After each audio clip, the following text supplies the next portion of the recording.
हूं कि लोगों की पीड़ा परेशानी 25-30 लाख युवाओं के सपने तहस नहस हो जाएं, आप विपक्ष से क्या उम्मीद करते हैं? आपकी ऑर्केस्ट्रा में शामिल होकर कहे साहब तेरे सुबह की जय, साहब तेरे शाम की जय ना।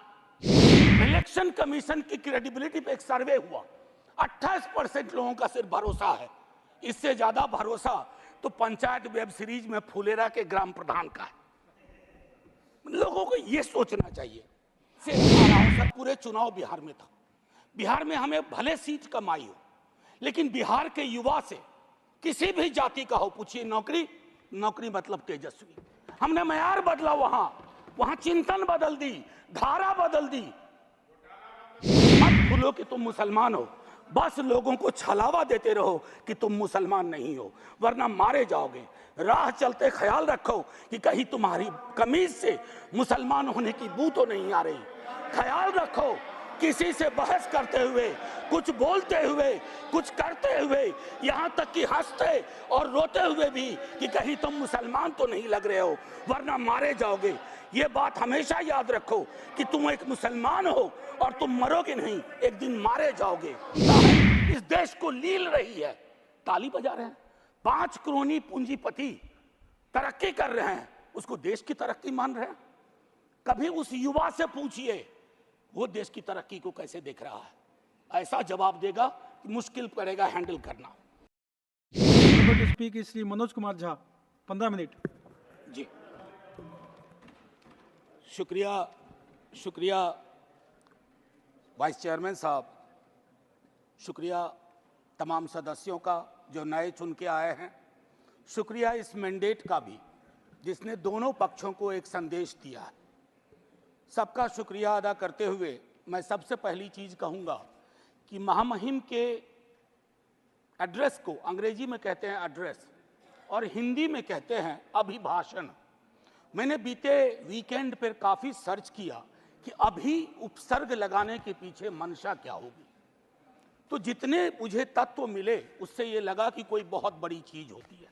मुझे स्मरण हुआ लोकसभा में प्रोफेसर हिरेन मुखर्जी थे, वो कहा करते थे कि अभिभाषण यानी प्रेसिडेंशियल एड्रेस पक्ष और विपक्ष को मिलकर लिखना चाहिए।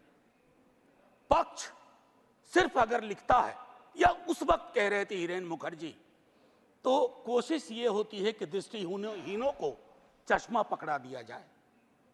हमारी कोशिश वो नहीं होनी चाहिए। मैंने पिछली दफा भी कहा था, अब कब ये बदलाव होगा मैं नहीं जानता, लेकिन इस मैंडेट को मैं सबसे पहले बोलूंगा, उसके बाद बिंदुवार कुछ चीजों पर पैरा दर पैरा जो अभिभाषण के संदर्भ थे। शुक्रिया बहुत बहुत। तो वाइस चेयरमैन साहब, मैं उन बातों का बहुत जिक्र नहीं करूंगा जो उनकी बातों में शुमार नहीं थी।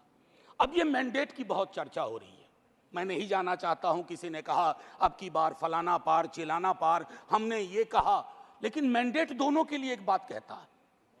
उधर कि मैं मेरा मुझको की सीमा होती है, आत्ममुग्धता की सीमा होती है, व्यक्ति केंद्रित विमर्श की सीमा होती है।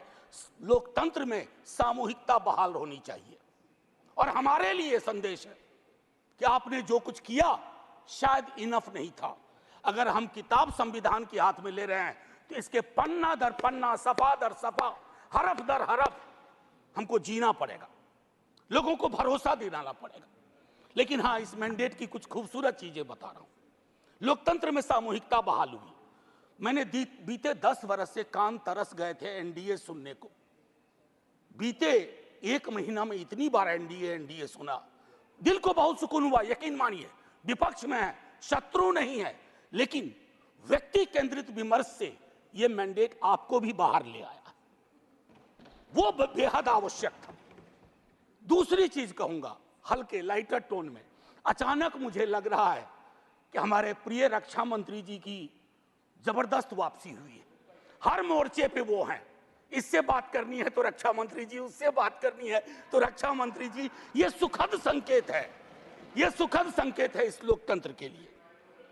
अब माननीय वाइस चेयरमैन साहब, मेरा ये कहना है कि नीट को लेकर के बहुत बात हुई, नहीं बोलूंगा। मैं अलहदा आदमी था जब एनटीए बन रहा था, उस समय वेंकैया नायडू जी थे वहां, मैंने 0 आवर में 3 बार कहा कि इस देश को इस तरह की व्यवस्था परेशान करेगी। ये बीमारी नहीं पालनी चाहिए। 1 नेशन 1 फलाना, 1 नेशन 1 ढिमकाना, 1 नेशन 1 चिल्लाना। काहे को भैया? कहीं ऐसी स्थिति नहीं हो जाए कि 1 नेशन 1 ठेकेदार, 1 नेशन 1 कॉन्ट्रैक्टर। पूरी तरह हुआ नहीं है संजय भाई, होने की संभावना है। अब अभी मैं इसलिए कह रहा हूं कि लोग कहते हैं कि राजनीति मत करो इस पर। मैं पूछना चाहूं कि लोगों की पीड़ा परेशानी, 25-30 लाख युवाओं के सपने तहस नहस हो जाएं, आप विपक्ष से क्या उम्मीद करते हैं? आपकी ऑर्केस्ट्रा में शामिल होकर कहे साहब तेरे सुबह की जय, साहब तेरे शाम की जय। ना, विपक्ष को अपना काम करने दीजिए। अगर आपने ईमानदारी से एनटीए का मूल्यांकन किया होता, आपने क्लीन चिट पहले दिन ना दी होती हड़बड़ी में, आज ये नतीजे ना होते। एक वर्धा विश्वविद्यालय है, मैं आपके माध्यम से कहूं, हमारे माननीय हेल्थ मिनिस्टर और लीडर ऑफ द हाउस है यहाँ। सर, वर्धा यूनिवर्सिटी में बहुत बड़ा फर्जीवाड़ा चल रहा है, जांच करवाइएगा। आप पावरफुल लोग हैं, हमारे पास पावर नहीं है। हम आपसे आग्रह कर सकते हैं, यह आग्रह कर रहा हूं महात्मा गांधी के नाम पर। वो विश्वविद्यालय हो रहा था और गांधी जी के लिए जो चीज त्याज्य थी वो सारी चीजें उस विश्वविद्यालय में हो रही हैं। परसों टिस में क्या हुआ, ये सब चीजें हमें चिंता देनी चाहिए। अरे आज आप सत्ता में हैं, कल को हम सत्ता में होंगे, लेकिन अगर देश के सरोकार ही रुग्णावस्था में चले जाएंगे, बीमार पड़ जाएंगे, तो फिर क्या बात? फिर कौन सी राजनीति, फिर कौन सी समाज नीति? युवाओं के रोजगार पर मैं ज्यादा नहीं बोलना चाहता, बहुत लोग बोले हैं। बिहार से आ रहा हूं सर, पूरे चुनाव बिहार में था। बिहार में हमें भले सीट कम आई हो, लेकिन बिहार के युवा से किसी भी जाति का हो, पूछिए नौकरी, नौकरी मतलब तेजस्वी। हमने मयार बदला, वहां चिंतन बदल दी, धारा बदल दी। आपकी मर्जी है, कुछ भी कहिए, आप लोग तो जज भी हैं, इन्वेस्टिगेटिव एजेंसी है। मैं हाथ जोड़ के विनती करता हूं, जितनी गालियां मुझको देनी है अपने भाषण में दे लीजिएगा, खूब दीजिए गाली। आदी हो गए हम गाली सुनने के, फिर सुन लेंगे आपसे गाली, लेकिन कुछ बातें रखने दीजिए। NIOS DLED का मसला है, आप ही ने बनाया, आप ही ने उसको डिलेजिटिमाइज कर दिया। भटक रहे हैं हजारों बच्चे, शिक्षा प्रेरक का वही हाल है। तो मैं ये कहना चाहता हूं कि देश में बहुत बुरा हुआ चुनाव के दौर में। भैंस, मंगलसूत्र, मुजरा, टोटी तोड़ ले जाएगा, बिजली काट देगा। सर, परेशान हुए हम लोग। मैं चुनाव देख रहा था बैकरूम से, कंप्लेन कर रहा था इलेक्शन कमीशन को, जिसको दाद दी गई है अभिभाषण में। सर, कंप्लेन फर्स्ट फेज में किया, परसों मेल आता है, परसों, डे फॉर यस्टरडे, अपना नाम, पता, असेंबली नंबर, मोबाइल नंबर भेजिए। अब किस बात का भैया, अब किस बात का? ये व्यवस्थाएं हैं। इलेक्शन कमीशन की क्रेडिबिलिटी पे एक सर्वे हुआ, 28% लोगों का सिर्फ भरोसा है। इससे ज्यादा भरोसा तो पंचायत वेब सीरीज में फुलेरा के ग्राम प्रधान का है। लोगों को यह सोचना चाहिए। Sir, mathematical length of tenure के आधार पर नेहरू बनाने की कोशिश हो रही है। Sir, mathematical length of tenure से नेहरू नहीं बनता। नेहरू बनता है जो गर्म हवा को पी सके, दूसरे के जख्म को देख करके उस पर मलहम लगाए, जख्म कुरेदे नहीं, जख्म पे नमक ना छिड़के, वो होता है नेहरू। तो सिर्फ मैथमेटिकल इससे।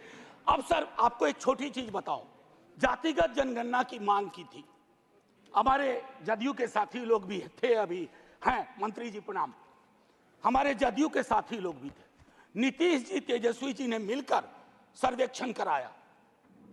सर, मैडम कोर्ट में आया। कोर्ट में कौन खड़े हुए यहां, नाम लूं? सॉलिसिटर जनरल ने रोकने की कोशिश की। किसके इशारे पे हो रहा है? एक तरफ आप कहते हैं वंचितों का कोई नुकसान नहीं होने देंगे, और दूसरी तरफ आप इस प्रकार की कोशिशें करते हैं। आज बिहार की सबसे बड़ी मांग है कि सर्वेक्षण के बाद जो आरक्षण का आधार बढ़ाया गया, उसको 9वीं अनुसूची में डालिए। अभी पटना उच्च न्यायालय का एक निर्णय आया है, हम इंतजार करते रहे हैं सरकार से, बिहार की सरकार से, कि वो चैलेंज करे इसको। नहीं तो राष्ट्रीय जनता दल पिटीशन लेके जाएगा सुप्रीम कोर्ट। सर आप बोल दीजिएगा, अभी तक गई नहीं है, मुझे भी जानकारी है सर, बहुत फॉलो करता हूं क्लोजली, बहुत क्लोजली फॉलो करता हूं सर। अभी महामहिम ने मेजॉरिटी की बात की, मैं उस पर शुरू में बोल चुका हूं। लेजिस्लेटिव मेजॉरिटी को हमेशा मॉरल मेजॉरिटी के सापेक्ष रखना होगा, मॉरल मेजॉरिटी के सापेक्ष। अगर आप मॉरल मेजॉरिटी से नहीं चलाते हैं तो लेजिस्लेटिव मेजॉरिटी जिस दिन साइकिल पे तीर सवार हुआ ना, ये उड़ जाएगा। साइकिल चुनाव चिन्ह है टीडीपी का और तीर हमारे रामनाथ भाई का, जनता दल यूनाइटेड का। एनीवे भाजपा का देखिए, कभी कभी मैंडेट कितना खूबसूरत काम करता है। हम बचपने से बीजेपी को मैं फॉलो कर रहा हूं, सारी पार्टीज को करता हूं, बीजेपी को भी कर रहा हूं। बीजेपी का संकल्प पत्र हुआ करता था, इस बार वो हो गया था मोदी जी की गारंटी। इस डेमोक्रेटाइजेशन का जो मैंडेट है, इससे आपको बहुत बड़ा फायदा है। व्यक्ति के समक्ष कोई भी दल समर्पित ना हो जाए, ये मैं समझता हूं उपलब्धि आप लोगों की भी है जी। आरजेडी गारंटी नहीं लिखती है व्यक्ति की।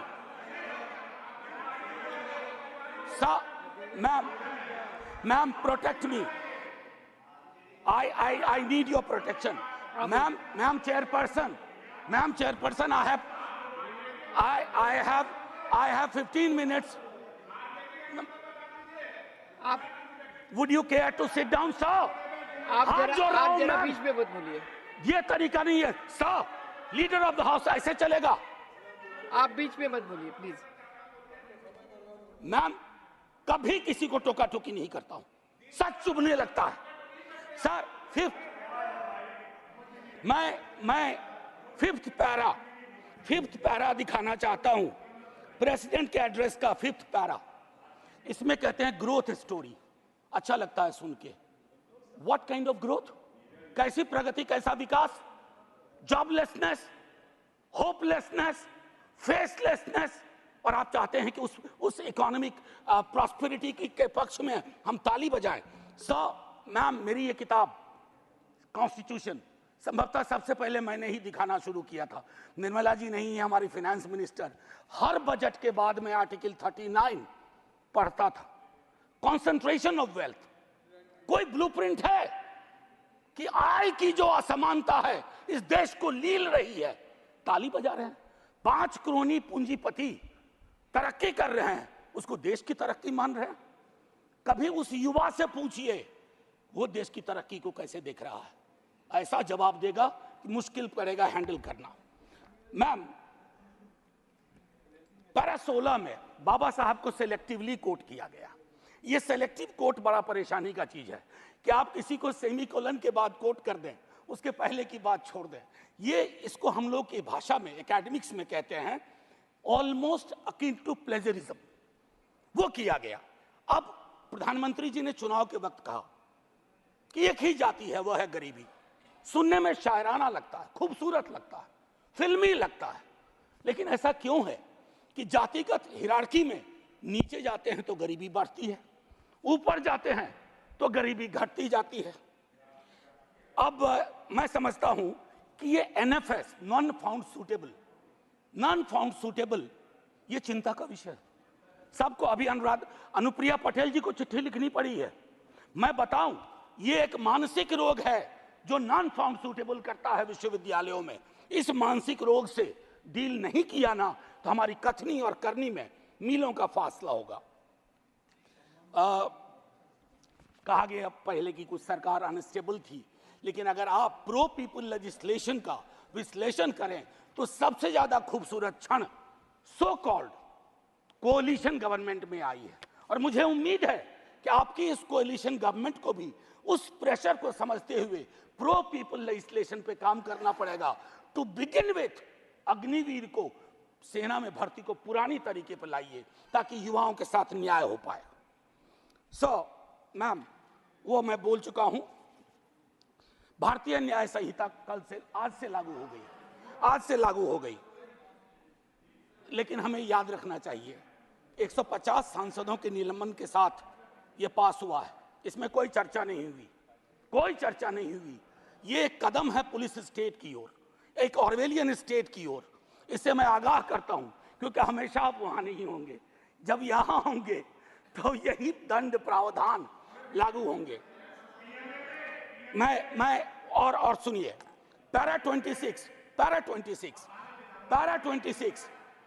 26 disruptive forces are conspiring to weaken democracy. महामहिम से कहलवाया गया। ये स्टैन स्वामी कौन थे? कैसे इस दुनिया से गुजर गए? क्यों आज भी उमर खालिद, मीरान हैदर, खालिद सैफी जैसे जवान, जो सरकार की आलोचना को देश की आलोचना बना दिया गया। और मैं 2 किताब, अगर ये किताबें मेरे पास भी आती हैं, मेरे पास आती हैं, तो नड्डा जी के कार्यालय में भी पहुंचना चाहिए। The incarcerations by Alpa Shah और ये challenging caste by Ejaz Ashraf. ये दास्तान है, ये दास्तान है democracy, how it is being muzzled. Anyway, ma'am, मैं ज्यादा वक्त लेते हुए नहीं कहूंगा। इमरजेंसी पे बात हुई, मैम वाइस चेयरपर्सन, इमरजेंसी पे बात हुई। सचमुच बहुत बुरा अध्याय था, लेकिन मुझको लगता है कि इंदिरा जी के एडवाइजर बहुत स्मार्ट नहीं थे। आज की तरह के होते ना तो कहते 352 की जरूरत भी नहीं है, ऐसे ही बना देंगे। ये हालात, ये फर्क है। और आखिरी में कहूंगा कि ये जो चुनावी विमर्श है, इसकी वजह से जहर बहुत है समाज में। लिंचिंग चल रही है, लिंचिंग। मैं कितने विजुअल्स बताऊं। आज से 3 दशक पूर्व मुझे स्मरण है, राही मासूम रजा ने एक छोटी कविता लिखी थी। मैं यही कह के खत्म करूंगा। उन्होंने कविता लिखी थी, वो आधा गांव के लेखक थे। कई लोग उनको महाभारत के लेखक के रूप में जानते हैं। उन्होंने एक, और उनके लिए गंगोली और गंगा उनकी माँ थी। ये था एक भारतीय मुसलमान का चित्रण। उन्होंने लिखा था, मेरा नाम मुसलमानों जैसा है, मुझको कत्ल करो और मेरे घर में आग लगा दो, मेरे उस कमरे को लूटो जिसमें बयानें जाग रही हैं मेरी, और जिसमें मैं तुलसी की रामायण से सरगोशी करके कालिदास के मेघदूत से कहता हूं मेरा भी एक संदेश है। अब आइए दूसरा, ये 3.5 दशक पूर्व लिखी गई अभी, और यही मैं खत्म करूंगा। ये पूरे देश का चित्रण है, ये हम सब के लिए आईना है। वरना मारे जाओगे, रघुवीर सहाय को याद करते हुए एक युवा कवि अदनान नाम के लिखा है। मत भूलो कि तुम मुसलमान हो, बस 30 सेकेंड और लूंगा। मत भूलो कि तुम मुसलमान हो, बस लोगों को छलावा देते रहो कि तुम मुसलमान नहीं हो, वरना मारे जाओगे। राह चलते ख्याल रखो कि कहीं तुम्हारी कमीज से मुसलमान होने की बू तो नहीं आ रही। ख्याल रखो किसी से बहस करते हुए, कुछ बोलते हुए, कुछ करते हुए, यहाँ तक कि हंसते और रोते हुए भी, कि कहीं तुम मुसलमान तो नहीं लग रहे हो, वरना मारे जाओगे। ये बात हमेशा याद रखो कि तुम एक मुसलमान हो और तुम मरोगे नहीं, एक दिन मारे जाओगे। विवेकहीनता, तर्कहीनता के समाज को ध्वस्त करिए। आइए हिंदुस्तान बनाएं, वो हिंदुस्तान जहां कोई फर्क ना हो, गले लग सकें। ये नहीं कि चुनावी मंच से कुछ, जमीन पे कुछ। जय हिंद मैम, जय हिंद। Thank you.